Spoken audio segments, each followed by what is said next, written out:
This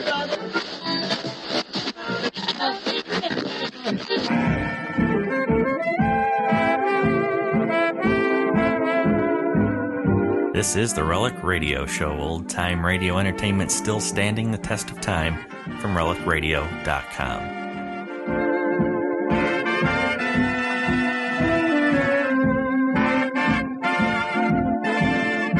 Welcome back to the Relic Radio Show. Thanks for joining me once again for another 60 minutes of radio drama. We'll begin with The Saint this week. Hear his episode from July 8th, 1951, titled Satan's Angels. After that, it's The Whistler and Search for Maxine, his story from March 13th, 1949.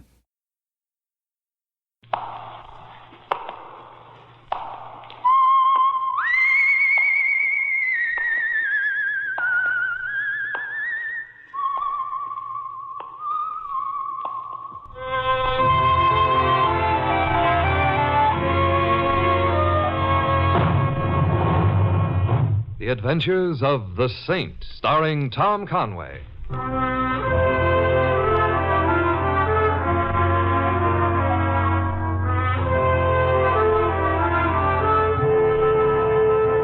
The Saint, based on characters created by Leslie Charteris and known to millions from books, magazines, and motion pictures. The Robin Hood of modern crime now comes transcribed to radio, starring Hollywood's brilliant and talented actor Tom Conway as The Saint. Here you are, Mr. Templar. Thanks, Julius. Headache any better? No, it still feels as if they're building the new 3rd Avenue subway right through my head. Oh, that's too bad. I don't mind the digging so much, but I wish they'd be a little more gentle when they throw the track down. They're rather quiet in here tonight, anyway. Yeah, well, it's raining. You know, the people, they stay home when it rains. It was quiet last night, too. Well, then it was nice out. The people, they don't like to go indoors when it's nice out. Oh, I see. What this business needs is nice, intermediate weather. But who's going to go and proposition nature? I'm glad to see you take the ups and downs of the saloon business philosophically. Mr. Templar, a guy's got no philosophy in him. He's got no business in the saloon business. Besides, I don't mind a couple of quiet nights. Gives me a chance to catch up on the newspapers. Now, what's the headline there? Oh, it's the same thing. Russia? Yeah, Russia. That other calamity, you know, the local one. Oh, which? Frenchy LaSalle. Oh, that's a former calamity, isn't it, Julius? They're burying LaSalle tomorrow. Well, that's what the cops say. But you don't believe it, huh? Ignorance believes nothing, Mr. Templar, and me, I am ignorant. Oh, then I'll have to change your rating on my little list, Julius. I've mistakenly marked you down as wise. Nah, in many ways ignorant, Mr. Templar. Like, for instance, how do they know? How do you mean, how?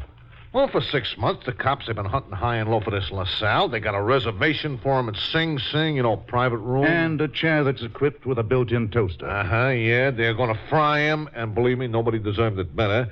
And they finally find this Frenchy LaSalle. You see, he's dead in a river. 3 weeks in a river, Mr. Templar. So how do they know? You mean a man doesn't look like he used to look after 3 unhealthy weeks in the Hudson? That's my point. It ain't that I think the cops may be doing it on purpose, but, you know, they make sometimes mistakes. Not very often. But sometimes. And it says in the paper he didn't even have no fingerprints left, 3 weeks in a river. No, but you forget. He was wearing a ring that LaSalle always wore. The scraps of clothing were definitely established as LaSalle's, and the shoes and... there were a few other things. Yeah, but... Julius, a scientist can reconstruct the face and body of a man dead almost 1 million years just from a couple of bleached bones. Who knows? Huh? Well, they say that this is what the fellow looked like 1 million years ago. But you and me, we going to tell him no? Or the fellow, maybe? Oh, you're a cynic. No, Mr. Temple, I'm just ignorant. But what's the difference? They say that it's Frenchy LaSalle they're putting under tomorrow. So, all right, it's Frenchy LaSalle by me, too. Good night, Julius. Good night, Mr. Templar. Hey, that headache of yours, you should put it to bed on a rainy night like this. That's exactly what I'm going to do with my headache, and with the rest of me, too.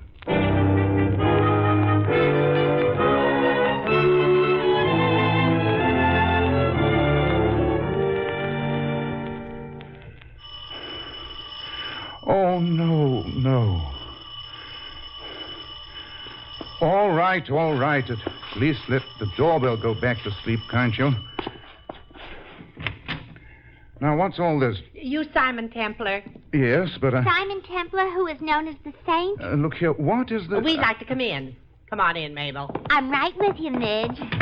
Oh, this is a nice joint. Business must be good. See here, would you two please explain... So you're the Saint. Look, The Saint. look, I never give autographs, and if I did, it wouldn't be at 2 a.m. Oh, we couldn't make it any earlier. The Saint. You know, Midge, he's cute. Look, who are you two? We're angels. Huh? Angels. Julius was right. I should never have had scotch on top of champagne.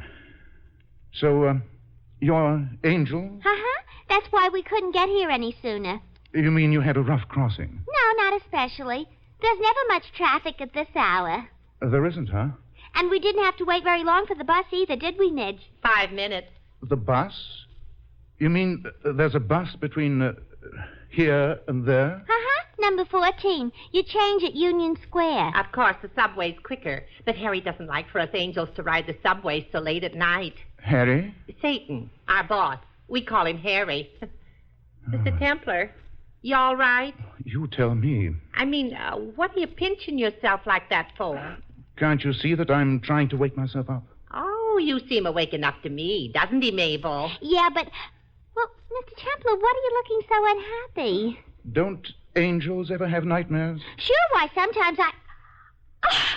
Oh, Midge, do you know what I think? What, Mabel? I think he thinks we think we're real angels. Oh, Mabel. Wait till we tell the girls. Mr. Templar, honestly, for your own private information, we're positively not real angels. I mean, not the kind that you find in heaven, for instance. No? No, we're Satan's angels. Oh, no. Oh, you've heard of us, of course. Not since the last time I read Dante's Inferno. Don't you like music? Of course I like music, but what on earth... Mr. Templar, Satan's angels. Or, putting it another way, Harry, Satan, and his all-girl orchestra. Oh, for the love of... You're an orchestra. Uh-huh. Tenor sax. Bass tuba. It's a good thing neither of you said the harp. We'd be in for another round of confusion. Look, girls, I'm not feeling very well at the moment, so I wonder if you wouldn't mind continuing this. But, Mr. Templar, we have a problem. Take her to Phil Spitalny. And after we came all the way across town following our last performance at the Paradise... Paradise?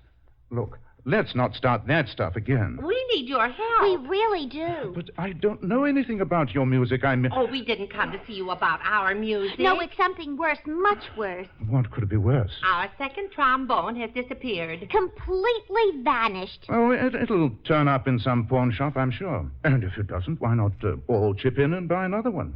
And let me go back to bed, huh? But it isn't an it. It's a she. Our second trombone, Mary Miller, and she's disappeared. I see. Tell me, have you ever heard of a thriving little institution known as the Missing Persons Bureau? Yeah, we called them. They won't handle it. They said they don't consider Mary missing just because she's been gone 1.5 days. Good for them. I'm glad to see they're alert down there. But it isn't like Mary. Not at all. It may be only 1.5 days to ordinary people, but to us, it's 14 performances she's been missing. And Mary never missed a performance in all the 6 months she's been with the band. I see. You must help us. You must. We're frantic. Yes, I was afraid you were. Please help us. Look, ladies, just because a girl trombone player has been missing for 36 hours... 37 now. Okay. I'll tell you what I'll do. Midge, you hear? He's gonna do something. What? Well, if you will get out of here and let me get back to bed and remove myself of this headache, I promise you that first thing tomorrow I'll visit you at the theater and look into this trombone business. Oh, Midge, isn't he wonderful? It's the Paradise, the one on the east side. The Paradise? Yes. Our first show is at 2 p.m. I'll be there. Now, good night. Please, good night.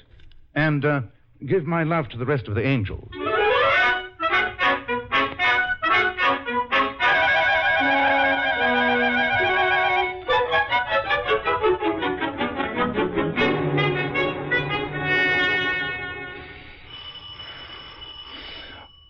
No, not those two again.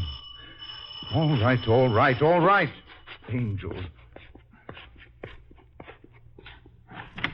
For heaven's sake, girls. I don't look like girls, do I? As a matter of fact, you don't look like anything I've ever seen before. I'm coming in, Saint. Oh, come on, why be different? What's the gun for, Ugly? You. Oh, it's a nice joint you got here. That's what they all say. Cigarette? Yeah, thanks. It's poisoned, you know. I've been poisoned before. Now, we talk now, huh? You're holding the gun? Yeah, I'm glad you noticed things. I'm here about them tomatoes, Saint. Trombones, tomatoes. Tonight I'm doing a bigger business than Macy's. Them dames, them angels. Keep clear, Saint. Tell them. Don't go looking for no missing dames, Saint. You won't be finding no trouble, you get it? Oh, the general drift. You know, I'm beginning to think I know you from somewhere. Yeah, then it's time to stop thinking. The face is familiar, but I can't seem to place the nose. Now I've got it. We'll lose it. That nose was flat the last time I saw it. About a year ago. So you've bought yourself a new schnozzle, Jake. The name's George. The name's Jake. Jake Florio. You worked for Frenchy LaSalle. I'd drop it. Head of his artillery corps. You're clever, Saint, but right now is when you're going to start feeling sorry you wasn't born dumb. Now stand where you are. What do you call it? Now get out of here. Oh, wait a Well, that's one way to get rid of a headache.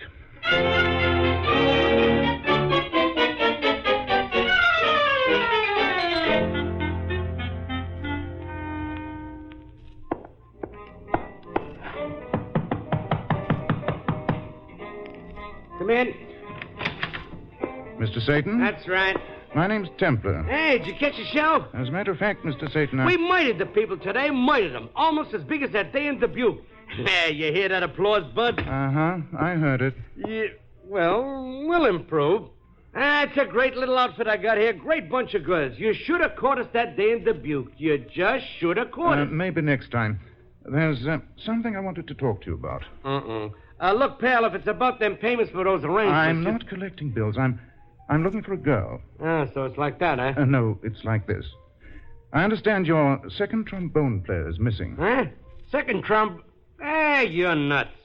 This is news to you. Mary'd never miss a performance. Most conscientious girl in a band. Loves music. The only one in the whole outfit who does.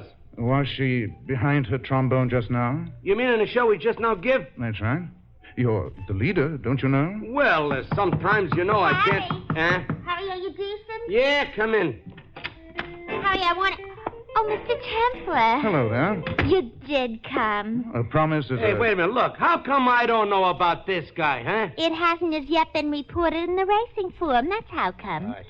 Mr. Templar, what can we do? Where can we begin? Well, you and Mr. Satan can start the ball game by telling me a few things about the lady. Everything I know. First, did you seem worried about anything these last few days? Nervous, perhaps frightened? It's hard to tell. Huh? Well, Mary's such a quiet girl. I became her roommate when she joined the Angels about 6 months ago. And even living with her, I never really felt I knew her. I see. Not that I didn't try to know her. I myself am a rather friendly person. Yeah, I'll say with anybody. Harry, shut up. Of course, Mary was always nice and sweet to everyone, and such a perfect little lady and all. But yet... What? Well, every now and then something sort of tough-like seemed to show up in her. Go on, you're nuts. Harry, I want you should butt out. Well, you're wrong. And she seemed like she was carrying secrets, Mr. Templar. Deep, sorrowful ones. Of course, I never asked her to elucidate. Not much. Where was she from? Well, that was one of the secrets. Every time I asked her, she'd make like she didn't hear me. But, Harry, you should know. Me? Yeah, I don't know anything. Not anything, period. What did she do before she became one of Satan's? I don't know that either. Didn't she tell you anything of what she'd been doing before? What orchestra she'd been playing with, for example? No, I never asked. And if I did ask, I don't remember. And if I asked her, she told me. I don't remember that either. If she was a horse, you'd remember. Oh. If she was a horse, you'd even know how many hands high her grandmother was.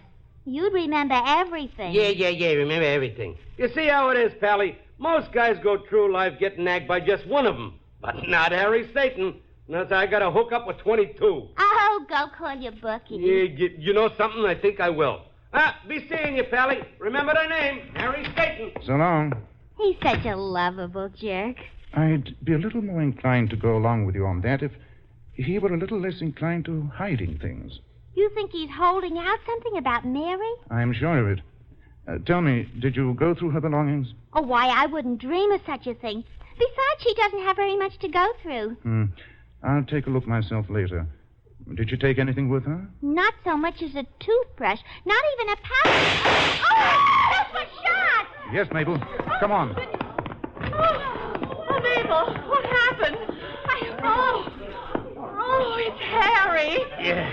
Oh. Who shot you, Harry? I don't know. I didn't see. Came through the window up there. See? Oh, Harry. Get a doctor, quick. Oh, no, doctor.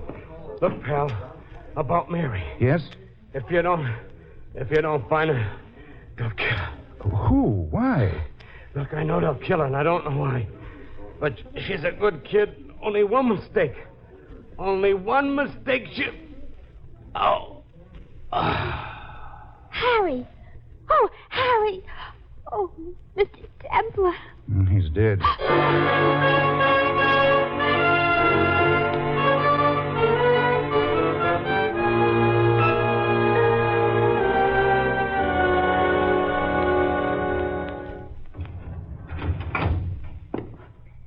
Our room is down the middle of the hall, Mr. Templar, this way. I see. Thank you. It's a real cheesy hotel. But even sharing a room, Mary and I could just barely afford to... Oh, here we are. Well, at least the door works. What? Mr. Templar, just look! You haven't been entertaining any tornadoes lately, have you? Well, I never. Who could have done such a thing? Who could have torn our room apart like this? Whoever it is was looking for something, obviously. Looking for something? But what? That is point number 1. Point number 2 is, did he find it? Hello, what's this? Oh, that's Mary's first aid kit. You know, bandages and iodine and heaven knows what else. It's rather professional looking, wouldn't you say? Uh-huh. Mary never went traveling anywhere without it. Why, anytime any of us girls cut a fingernail too close or got a little burn from a curly iron, there was Mary, making like Florence Nightingale. I see. Harry used to... Poor Harry. He used to say having Mary with the orchestra was like having a doctor in the... You weren't listening. Is this Mary? Uh-huh. That's me on the left. Midge took it last month. Oh, look at this room. What on earth could anyone have been looking for in here? I wish I knew, Mabel. But I do know this. Whatever it was, he didn't find it. You can tell? But how? The wallpaper. See how he ripped it off in places that make no sense because there's no possible hiding place behind where the paper was. But so what? It was an act of frustration. Not finding what he was after in any of the probable places he looked, he lost his head and started on the improbable ones. And began to tear down the walls?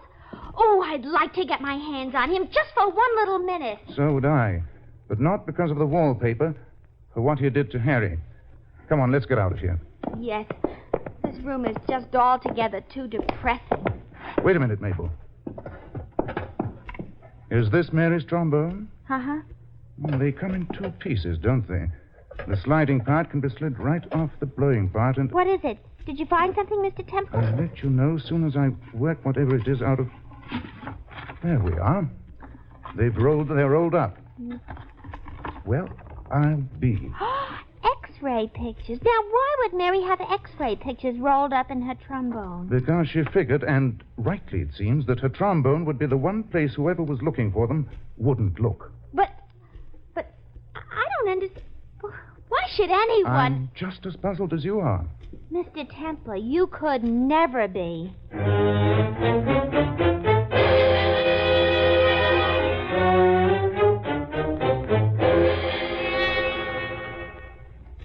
Well, of course, I don't know all the registered nurses in town, Mr. Templar, but I do have a large agency and a rather good memory. And the name Mary Miller rings no bells, Mrs. Sawyer, huh? I'm sorry. I'd like to help you.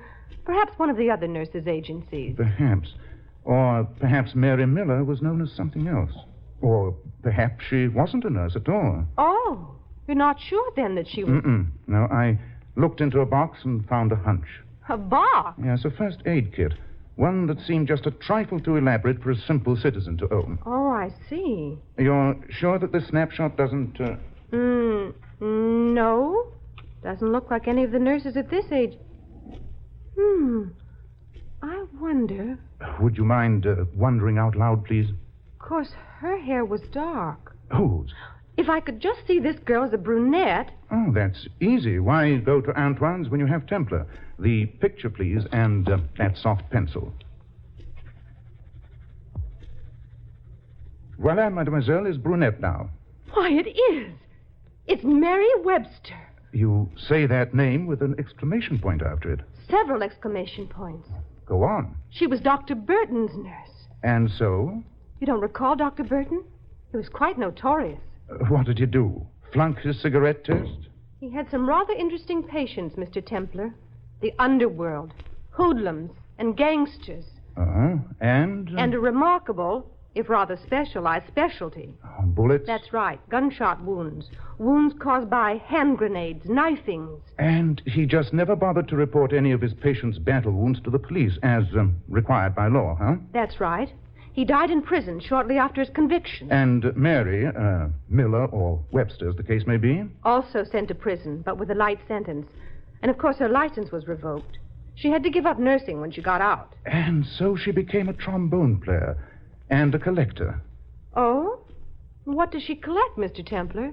X-ray pictures, old and rare ones. It sounds like a dull hobby, I admit, but I think there's money in it.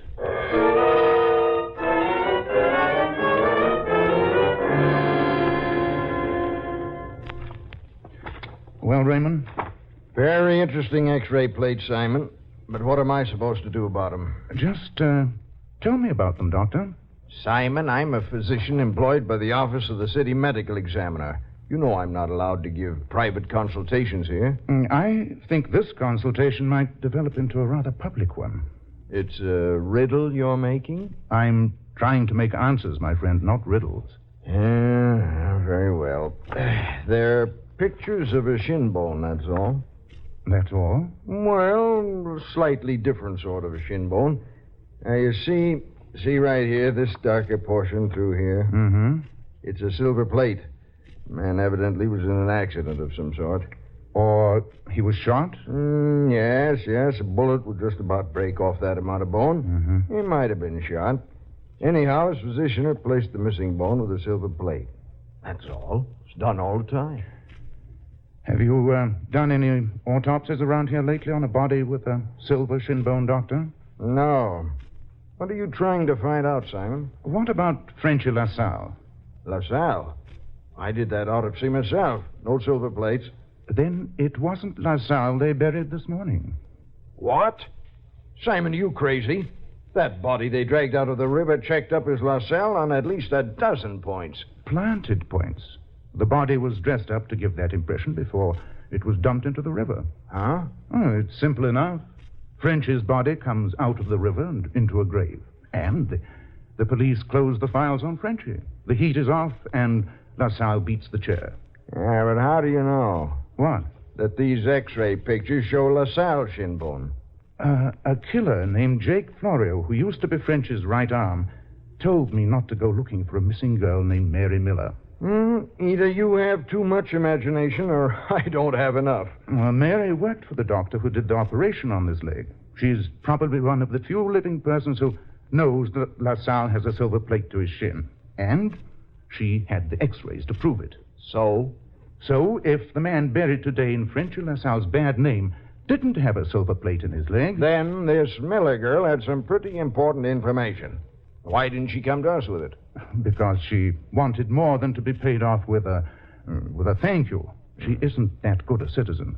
You think she tried to shake down LaSalle? Mm-hmm. And I think LaSalle refused to shake. He's probably at this very moment twisting her arm, trying to make her tell where these pictures are. I can see where he'd consider them important. They're the only thing in this world that can prove he's still alive and still a candidate for the electric chair.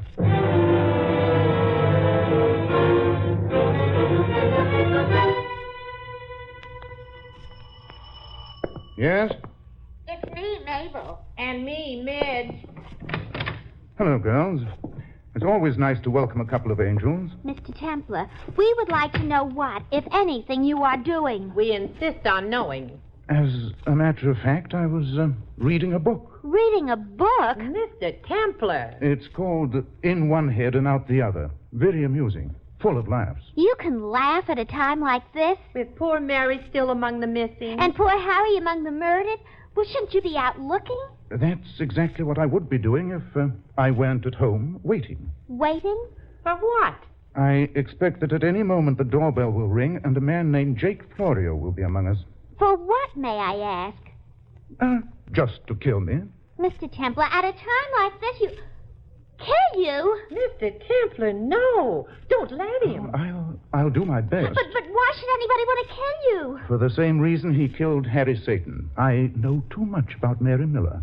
And knowing too much about Mary, he's afraid might lead me to knowing just enough about Frenchy LaSalle. I don't understand you. It's healthier that way. Mr. Templar, are you sure that this Florio person is coming? Not positive, but it figures that he should. But shouldn't you do something to protect yourself? I have. Oh! Get in the other room, quick. But... Do as I say. All right. Come on, Mabel. I'm coming. Yes? Telegram. Oh, hello, Saint. Why, it isn't a telegram at all. It's Jake Florio. And I'll bet you've come to shoot me. Right inside, Saint. Come on. Anything to oblige a man with a 38. I warned you not to poke around, Saint. You know what happens to smart guys who can't take a suggestion? Well, Simon, did I do it as you told me to? The operation is a complete success, Doctor. And now let's bring him back to life for a while so he can tell us where Frenchy LaSalle's hiding. Mr. Templar. Are you all right? I'm all right. Doctor, I'd like you to meet a couple of angels. How do you do? Hello. Gee, Midge, he's cute. Yeah. Why, yes, he is. I've never noticed before. Simon.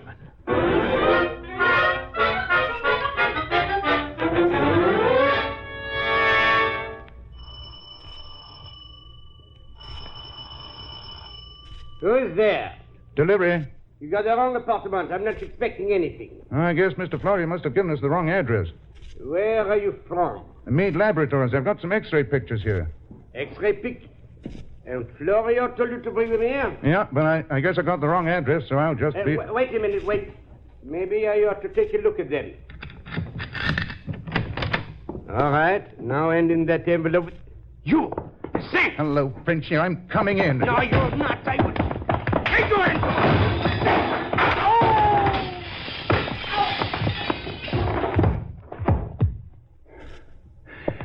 Have a nice nap, LaSalle.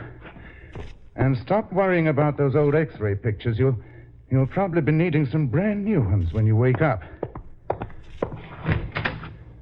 So this is your room, Miss Miller. Oh, don't worry. I'll untie you, but before I remove the gag from your mouth and give you a chance to talk back, I want you to listen to a little lecture I've prepared concerning the folly of trying to blackmail gangsters.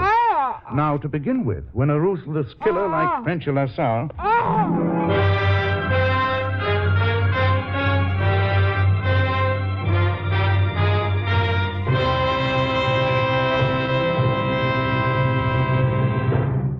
You have been listening to another transcribed adventure of the Saint, the Robin Hood of modern crime. Now, here is our star, Tom Conway. Ladies and gentlemen, in our cast you heard Sandra Gould as Mabel and Margaret Brayton as Mrs. Sawyer. Sheldon Leonard played Julius and Paul Richards Jake. Dr. Raymond was Stanley Farrar and Harry Benny Rubin.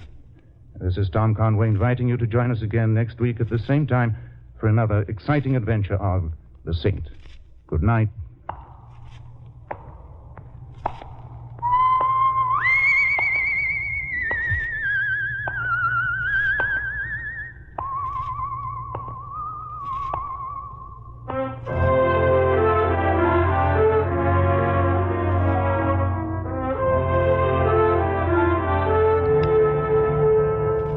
The script of The Saint was written by Michael Crammell. The Saint, based on characters created by Leslie Charteris, is a James L. Safier production and is directed by Helen Mack. Tom Conway is soon to be seen in Warner Brothers' production of Painting the Clouds with Sunshine. All you Saint fans will be glad to know that the Saint comic books are on sale at all newsstands. Your announcer is Don Stanley.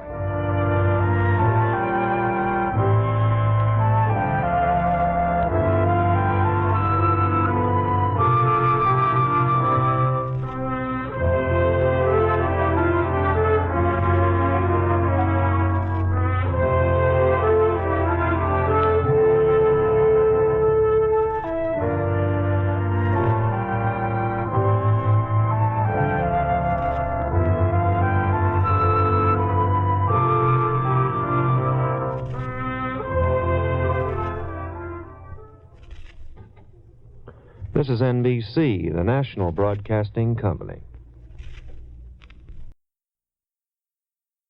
The Signal Oil Program. Yes, the Signal Oil Program. The Whistler.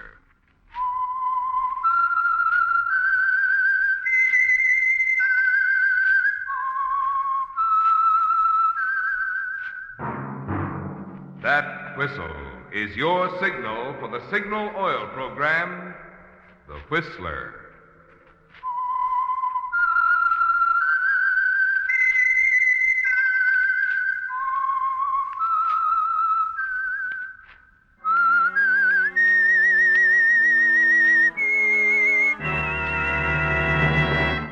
I am the Whistler, and I know many things, for I walk by night. I know many strange tales, hidden in the hearts of men and women who have stepped into the shadows. Yes, I know the nameless terrors of which they dare not speak. Yes, friends, it's time for the Signal Oil Program, The Whistler, rated tops in popularity for a longer period of time than any other West Coast program in radio history. And Signal gasoline is tops, too, tops in quality. It takes extra quality, you know, to give you extra mileage. And Signal is the famous Go Farther gasoline. So look for the Signal circle sign in yellow and black that identifies independently operated Signal stations from Canada to Mexico. And now the Whistler's strange story. Search for Maxine.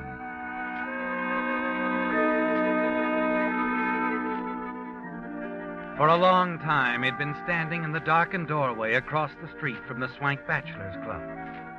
As Ted Pomeroy struggled to make up his mind, he stared up at the second-floor windows of the building and puffed nervously at a cigarette. It was the last thing he wanted to do, to go to Cousin Walter for a favor. But there was nothing else he could do. Ted was a good newspaper man who'd suffered one bad break after the other through no fault of his own. But he always felt that someday the big opportunity would present itself. Now that opportunity had arrived, but he needed capital, and Walter Pomeroy was the only man he knew who had the kind of money he needed. Suddenly, Ted flipped a cigarette into the street and hurried into the Bachelors Club. Unnoticed by the desk clerk, he strolled across the lobby, up the stairs to the second floor, and stopped before the door of apartment 206.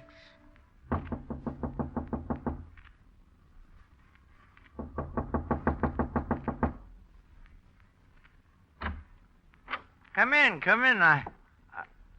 Hello, Walter. Well, Theodore. Cousin Theodore. Well, come in. You're just in time for dinner. The boy will be up in a minute. No, thanks. I haven't much time. I only stopped in for a minute. You mean you won't forget bygones to the extent of having dinner with me? Well, look, let's forget that stuff, shall we? We're grown up now, Walter. Sure. Sit down. No, I won't be too long. Okay, suit yourself. How are things on the West's leading newspaper, huh? Fine. You getting paid regularly? Sure. Well, then what's this visit for? Well, it's this way. A friend of mine, Dan Albee, he's down in Portstown now. Look. Here's a letter I got from him. He's buying a paper, their little country sheet, 8 pages, twice a week. So he wants me to go in with him. It's just what I've been looking for, Walter. The place is growing. We can double the circulation in 6 months, and with some of the ideas I have... What's the matter? What's so funny? You? How much, Ted? The price is $10,000. I'll need half of it. $5,000. Walter, I'm asking you for a loan. You can have the whole plant for security. I'm not interested in newspapers. You mean you're not interested in me?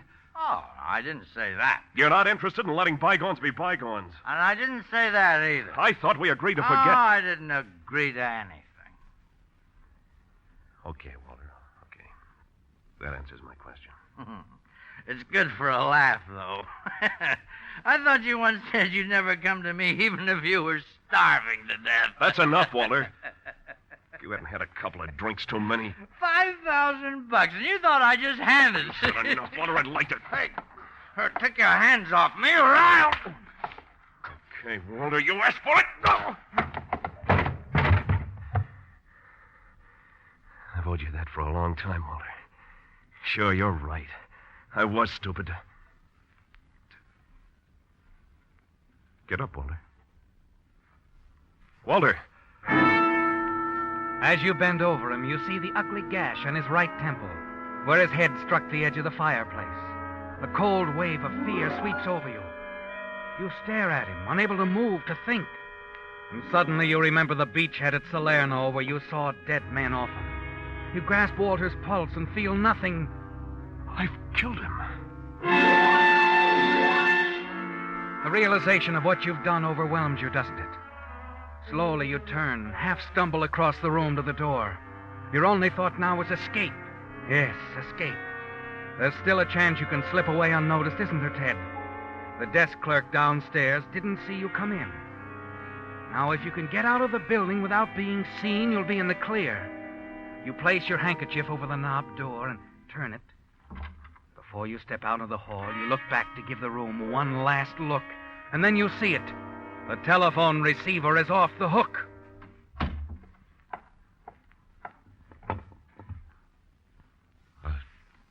Hello? Walter? Yeah, this is Walter. Look, when I want impersonations, I'll go see a floor show. Now, why didn't you call your dear cousin Walter and tell him I'm getting tired of holding this telephone? Oh. Who will I say is calling? He knows.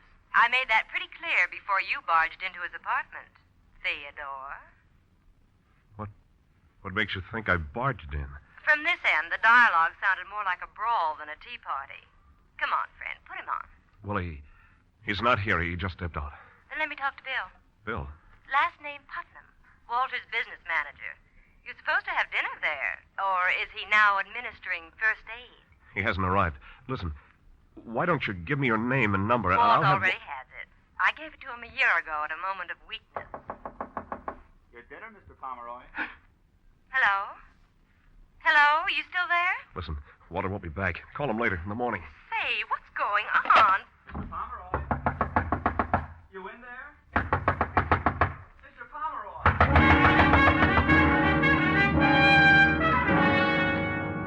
You tell yourself you haven't a chance. The bellboy out there pounding on the door. The girl on the phone who has heard everything, who can send you to the chair with a word. What's happened to Walter has changed your entire outlook, hasn't it, Ted? And suddenly the idea occurs to you. Walter must have her telephone number written down somewhere. You know you must get that girl to protect yourself. You search frantically for his telephone list. You find a gun in the top drawer of the desk and put it in your pocket. Then as you hear the bellboy rattling his keys outside, you find what you're looking for. A small brown leather book with some names and numbers in it. Just in time, you jump for the door and slide behind it as it opens. Mr. Pomeroy? Mr. Pomeroy, what's the Holy cow! Larry! Hey, Larry! The moment he turns the corner, you race for the back stairs 2 steps at a time and rush out into the alley. The cold air feels good on your face, and you hurry away, still unseen and safe. Except for the girl. Yes, the news will be out in a matter of hours, on the radio and the papers, and when the girl learns about it, the quarrel she overheard on the telephone will tip her off, and you know she'll go to the police. You can't have that, can you, Ted? I've got to find that girl. Find her. Stop her.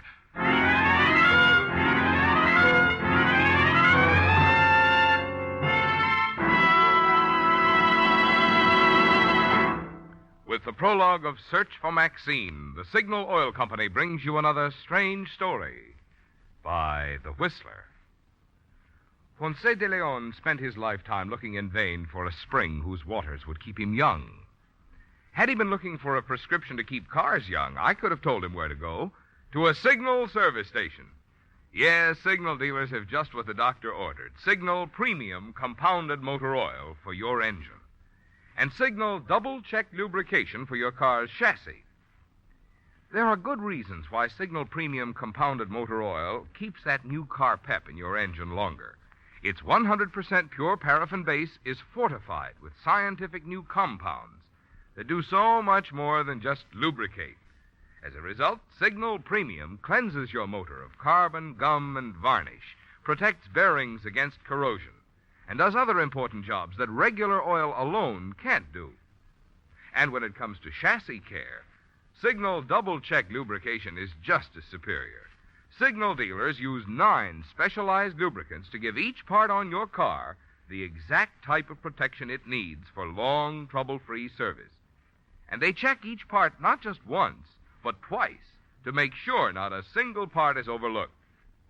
So when it's time for an oil change or a lube job, remember the place that has what it takes to keep your car young. Your Signal service station.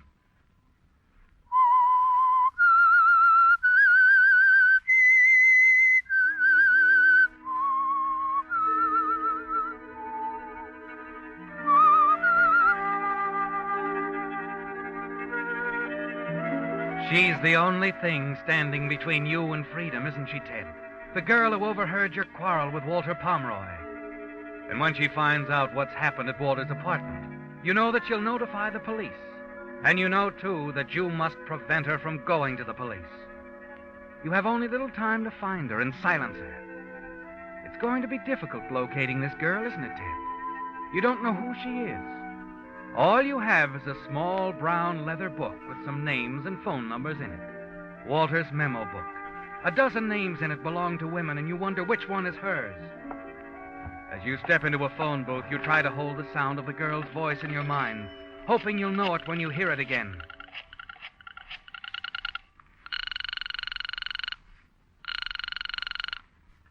Hello? Annalee? Yes? This is, Tom Sherman. Sherman? I'm sorry. I don't seem to remember. Catalina. We met there last summer. Oh, you must have the wrong Annalee, Mr. Sherman. I haven't been to Catalina in years. Are you sure that you... No dice.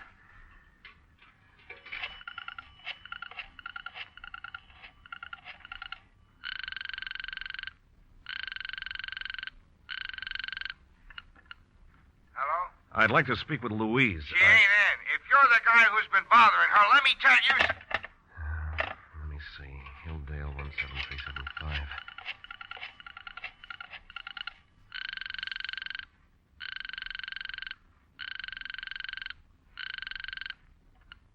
Hello?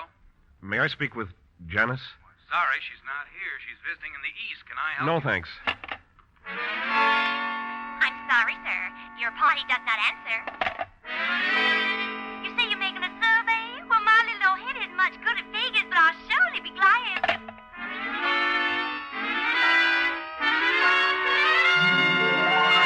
Hello? Is this Maxine? That's right. Who's this? I was talking to you on the phone a little while ago. Oh, yes. Theodore. You're the fella who hangs up in people's faces. Sorry, we were cut off, Angel. You were so coy about giving me your phone number, I couldn't call you back. Uh-huh. So you went out and bought yourself a crystal ball? No, I just called up every girl in Walter's little book. Ashby 86347 was yours. Why did you do that? Why, maybe I wanted to see if the girl is as nice as her voice. How does one blush over the telephone? Look, why don't you save us both a lot of trouble, honey? Why don't you just tell me where I can meet you? Uh-uh. I'd rather keep it this way. I can be pretty persistent. And I can be pretty stubborn. I'm sorry, Theodore. Oh, wait a minute. What's the music? Radio? No, it isn't the radio. Now, look, you're a nice boy, I suppose. but I'm really too busy to play games. Well, won't you at least give me your last name? Some other time, maybe. Bye. Maxine, wait!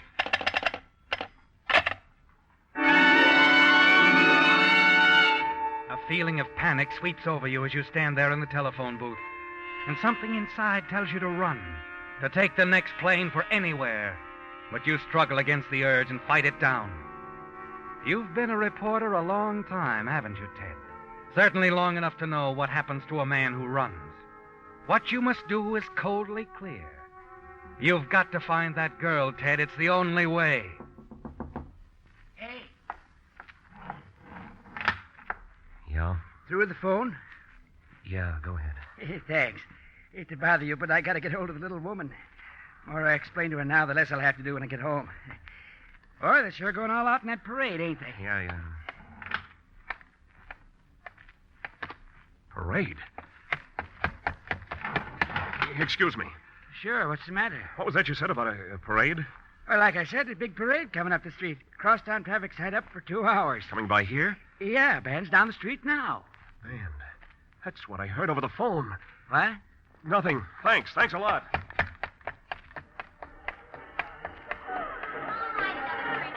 Yes, Ted, you notice them now. The crowds lining the curbs outside, and down the street coming towards you is the brass band at the head of a parade. The same brass band that you heard over her telephone, passing so close by that it almost covered her voice. So you do know something about her, don't you, Ted? That she's someplace not far from the street, and the band had passed her at exactly 1 minute to 9. You remember looking at your watch. It's a chance, isn't it, Ted? A wild one, perhaps, but one that you must take. Excuse me, will you? Mind letting me through? Oh, goodness. If you're going to walk along with the parade, young man, why don't you get out there? You weren't listening, were you, Ted?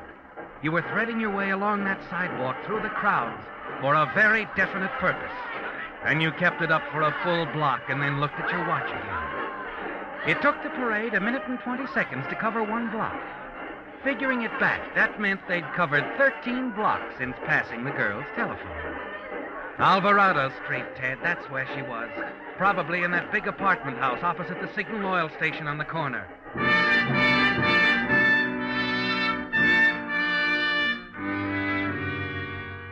Apartment 20, Jones. 21, Leaves. Apartment 20... What are you looking for, young man? Why, I was looking for Maxine. Maxine who? Why? There's no Maxine living here. I'd know. I'm the manager. Hey, and it's all right, thanks. Oh, there's a Maxine in the next apartment house. Oh? What number? Kind of funny the way you're snooping around here, trying to find names and apartment numbers. What's this all about? Well, you know how it is. We just met her. An awfully nice kid, but I didn't get around to last names. Girlfriend, huh? I'd like her to be. In that case, I wouldn't waste my time next door. The Maxine I'm talking about is 72. Your heart sinks, Ted, and you walk away. And the nameplates in the apartments on the rest of the block reveal no more Maxines. You're left with only one more possibility. A residence hotel in the middle of the block. You enter the place and decide to try to call her again. Walk past the cigarette counter in the lobby toward a row of phone booths in the rear. Here, just a minute, mister. What's the matter? Where are you going? Just want to use the phone. Oh, well, go ahead, but make it fast. This here's woman's hotel. House rule against men in the building after 11 on weeknights. Oh, I'll hurry it up. Thanks.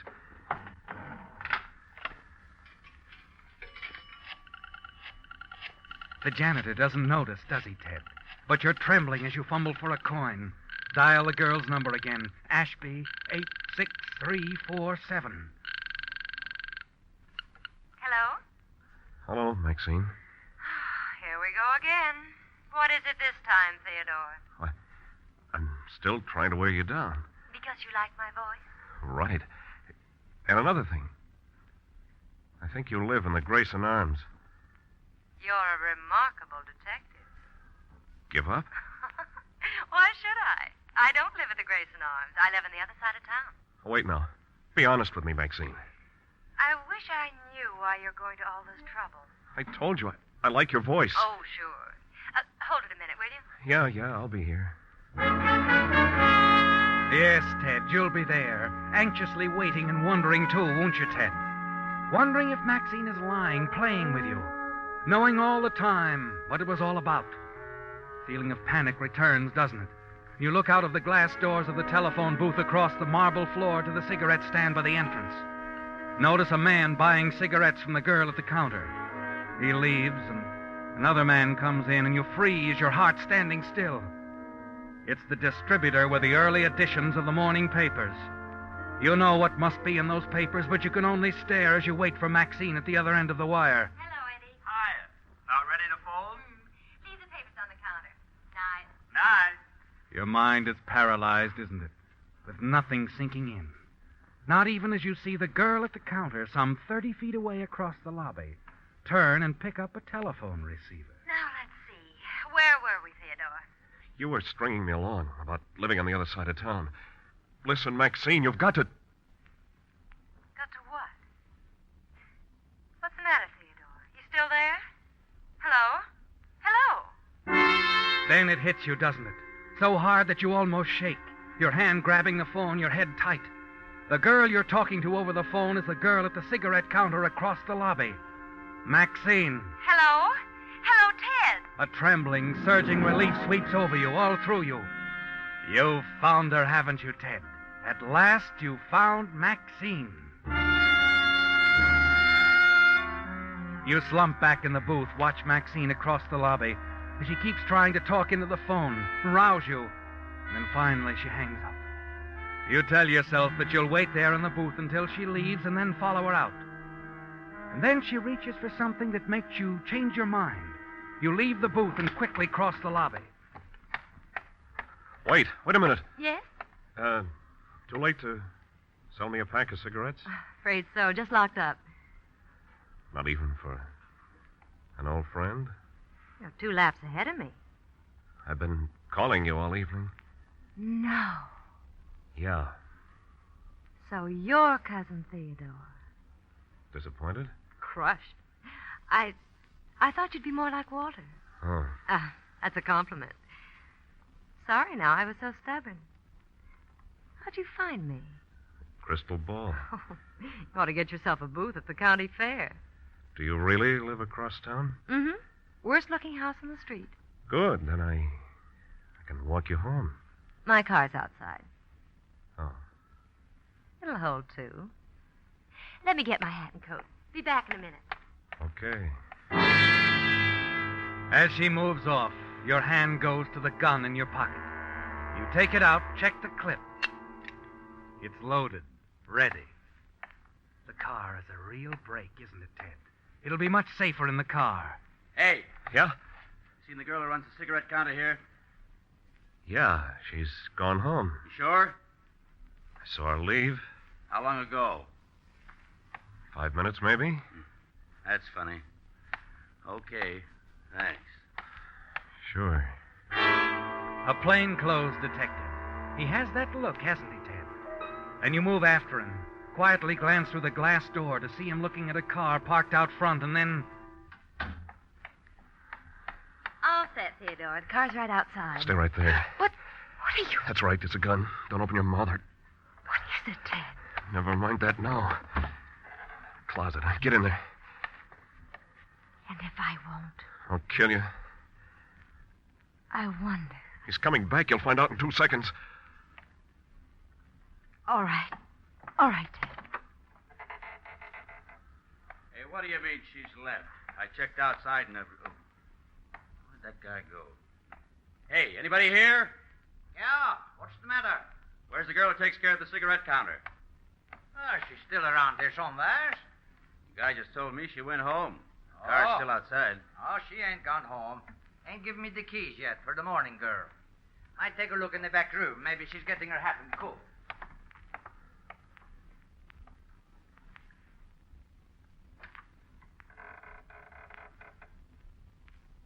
They're gone. Come on. That's Bill Putnam, Walter's business manager. Shut up, I'll kill you right here. Now get going. Where? Across the street. We're going to take a walk. A nice, quiet walk in the park. We can be alone. And no one will see what's going to happen.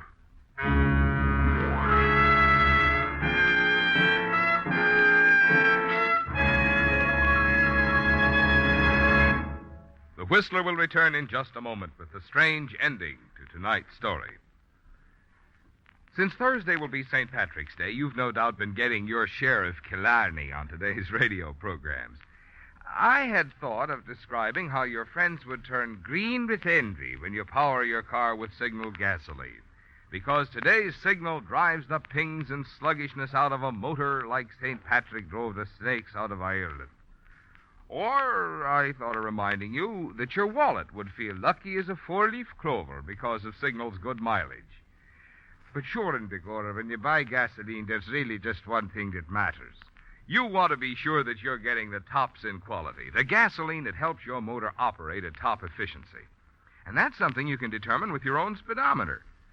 After all, when your motor runs more efficiently, you not only enjoy quicker starting, faster pickup, and smoother, knock-free power, but also more mileage. Good reason why we're so proud of Signal's famous mileage. And why we say, to be sure of the tops in gasoline quality, there are just two things to remember. One, it takes extra quality to go farther. And two, Signal is the famous Go Farther gasoline. Igora? You tell yourself that this is the way it's got to be, don't you, Ted? Yes, from the moment you realized that Maxine could send you to the chair because of the quarrel she heard over the telephone, your quarrel with Walter, you knew you had to find her and silence her. Now, as you follow her into the park, your hand grips the gun in your pocket. It'll be over quickly, won't it? Simply, coldly, and you'll be away and free. As you reach the protective, shadowy darkness of the park, Maxine stops, turns calmly to face you. There's a look on her face, a look that could haunt you for the rest of your life. And then suddenly you know. You know that love her or hate her, you simply cannot kill her. Get away, Maxine. I'm not going to do what I can't. Go on, get away. Do what I said, get away now before I change my mind. No, Ted. Come on. Let's sit down here. I think you'd better tell me everything.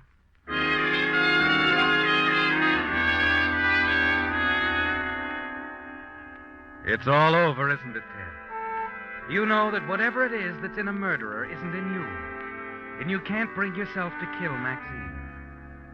Now you sit with her on a park bench. You've told her the whole story. I didn't mean to do it, Maxine. I could never hate Walter that much or anyone. I know. Cigarette? Thanks. And now what, Ted? I'll have to take my medicine. Turn myself in. I'll just find an officer. You won't have to, Ted. Look, coming down the path. Bill Putnam. There's a policeman with him. Maxine! Maxine, where the devil have you been? The officer on the beat and I've been looking all over. Oh. Bill, this is Ted Pomeroy, Walter's cousin. Well, that's a break. I've been trying to locate you, too, Ted. It's about Walter. They've got him down at City Hospital. Hospital? Then he isn't. Some lug busted into his apartment tonight and hit him over the head. Walter says he never saw the guy before. Funny thing, nothing stolen, no sign of it. Maxine, did you hear? Yes, Ted. I heard. Everything's all right now. Oh. How about coming down to the hospital with me, Ted? Walter wants to see you. Keeps asking about you. Something about investing in a newspaper.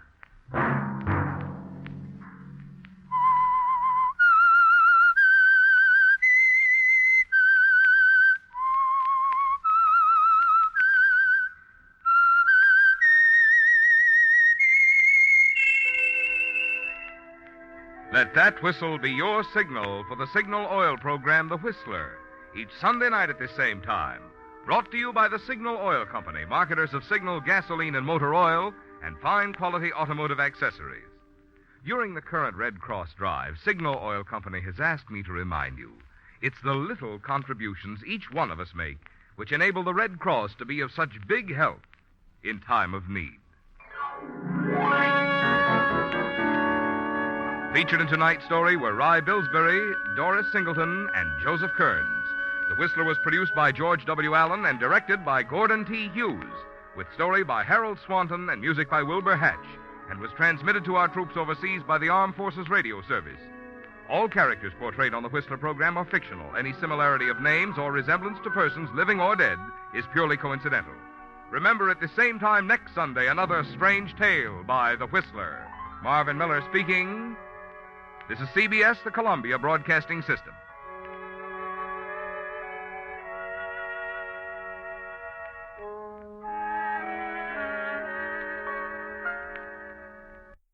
That's the show for this week. I hope you enjoyed our selections this time. You can, of course, find more from The Saint, The Whistler, The Relic Radio Show, and everything else Relic Radio at relicradio.com, appropriately enough.